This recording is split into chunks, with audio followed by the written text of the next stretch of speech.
इस खबर के प्रायोजक हैं दास Hyundai, आबुलेन मेरठ। बायोडायवर्सिटी का हमारे जीवन में क्या महत्व है, मुझे लगता है कि भारत से ज्यादा कोई अन्य इसके महत्व को नहीं समझ सकता।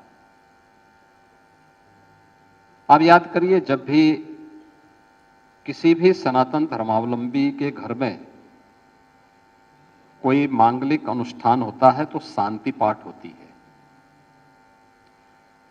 उस शांति पाठ की शुरुआत केवल वहां पर रहने वाले व्यक्ति के कल्याण के लिए नहीं होती है।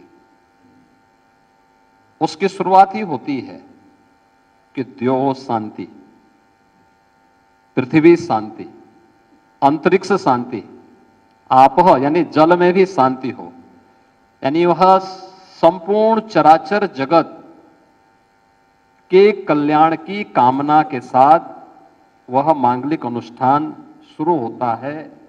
और यह कहां से आया? यह वेद के उस महत्वपूर्ण सूत्र से निकला हुआ है जो हमारे वैदिक ऋषियों ने इस सृष्टि के संरक्षण के लिए हम सबसे एक आश्वस्ति चाहिए थी। यानी वैदिक ऋषि किस बात का आश्वासन हमें चाहता है? इस बात का आश्वासन चाहता है कि अगर मनुष्य को बने रहना है तो याद रखना, हमें इस चराचर जगत के बारे में सोचना पड़ेगा।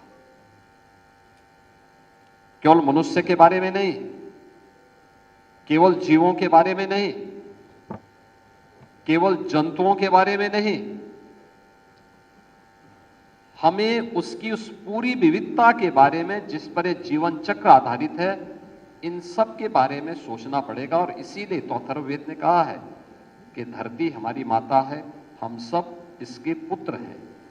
तो एक पुत्र के नाते हम अपनी जिम्मेदारियों का निर्वहन कितना कर पा रहे हैं, यह आज एक प्रश्न हम सबके सामने है। और इसीलिए दुनिया के मंचों में 1992 में इस पे चर्चा प्रारंभ हुई होगी।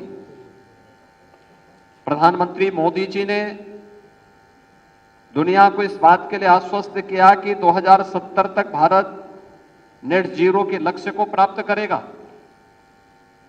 लेकिन इस लक्ष्य को प्राप्त करने का काम केवल सरकार के स्तर पर नहीं, बल्कि हम सबके सामूहिक प्रयास से जब एक कार्यक्रम आगे बढ़ेंगे तो इसके परिणाम हमारे सामने देखने को मिलेंगे।